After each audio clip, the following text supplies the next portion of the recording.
Hello everyone and welcome to this video. So in this video, we are going to see the Linux boot process. Now, every one of you must be knowing that whenever we press the power button, our computer gets started. But what's actually happening behind the hood in the background is very important to know and understand.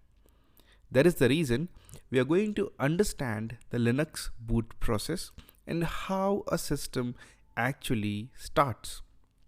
So it follows 6 high-level steps in the boot process, and we are going to understand each one of them one by one in depth. So let's begin with the first one, which is BIOS. So BIOS stands for Basic Input Output System, which executes the MBR. The second one is MBR, which stands for Master Boot Record, which then executes the grub. The full form of grub is Grand Unified Bootloader, which then in turn executes the kernel. Next is the kernel, which is also known as the heart of the computer, which executes the sbin and the init programs. Next is init, which is also known as initialization, which executes the run level programs into the Linux system. The next one is the run levels. Now, run level are the programs which are executed from this directory, which is /etc/rc.d /rc1.d rc2.d, which has been demonstrated here with rc*.d. Now, run levels are those levels in which the Linux system will boot. For example, there are multiple run levels which start from run level 0 to run level 6, which we are going to understand in the later part of the lesson. Now, let's quickly understand what is BIOS. As we have learned, the full form of BIOS is Basic Input Output System.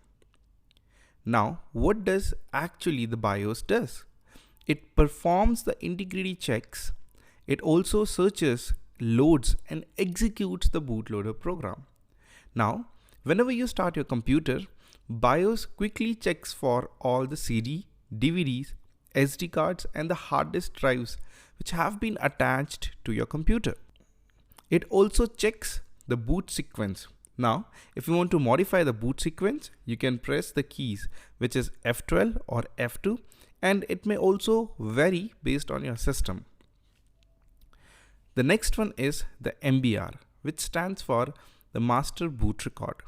Now, the MBR is located into the first sector of the bootable disk. It is usually into this path, which is /dev/sda, where dev stands for device, or sometimes it's in /dev/hda. This is the first sector of the bootable disk. Now, it is always less than 512 bytes in size, and it has 3 major components. As you can see onto the right hand side of the screen, the first 446 bytes are being assigned to the primary bootloader info. The next 64 bytes have been assigned to the partition table, and the last 2 bytes are given to the grub, which we are going to see the next.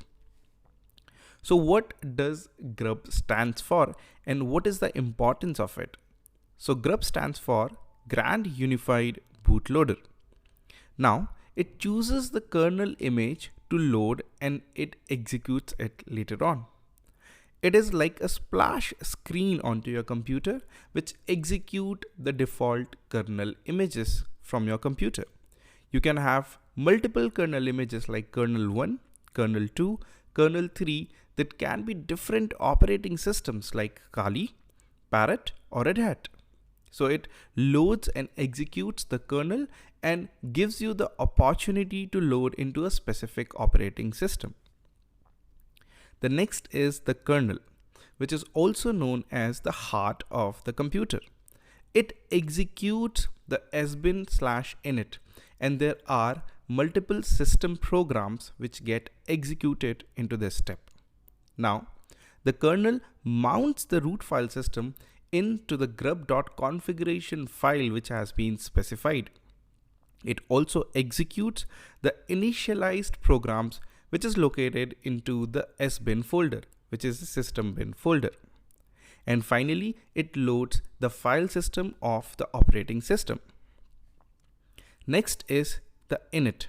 So init executes the run level programs. Now you may think, what are the run levels? You're going to understand the run levels in next couple of seconds. So init decides in which run level your system needs to be booted. It also decides the programs to be loaded when your computer starts. So coming to the run level, how many are there? As you can see onto your screen in the right hand side, there are different run levels which starts from run level 0, run level 1 to run level 6. Now, whenever your system boots, it goes into a fixed run level, which is the run level 3, which is multi-user plus networking. Let's understand all the run levels one by one. So what does run level 0 stands for? It stands for shutdown or halt, which means onto your computer into your terminal, if you type run level 0, then your computer is going to shut down. Now you cannot type the command run level. You have to type the command which is init 0, which gives the instruction to your computer that the user wants to go into the run level which is 0. So the command is init, which stands for initialize the run level 0. The next is run level 1.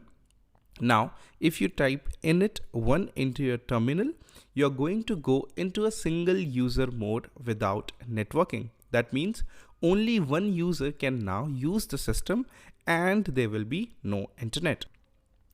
Next is the run level 2, which is multiple users with no networking. Run level 3 is the default run level into which any operating system boots, which is the multi-user plus networking. Now, this is the run level which every one of us gets by default booted in, wherein multiple users can be switched as well as we have the network access. Next one is the run level 4, which is undefined and which is used for research and development purposes. The next is the run level 5. Now, run level 5 works exactly as run level 3, which is multi-user plus networking with X11 protocol support. Now, X11 protocol is a display GUI protocol which is used to enhance the operating system. And the last one is the run level 6, which is used to reboot or restart the system. So onto your terminal, if you type init 6, which means you're giving the instruction to initialize the run level 6, your computer will automatically restart. So now we have completed the run levels, which is run level 0, 1, 2, 3, 4, 5, 6 respectively. Now, as we have also understood the run levels and the programs that are executed from this directory, which is /etc/rc.d/rc1.d, rc2.d, and so on. We have also understood how the system executes program based on fixed run levels. We have also understood the directories of these programs. Now, one important thing to remember over here is the programs that start with S into those directories are used for startup, and the programs which starts with K are used for shutdown. Now why K? Because K stands for kill. I hope you guys understood that what are the run levels and how the Linux boot process functions. If you have any questions or queries, you can always post it into the Q&A. Thank you.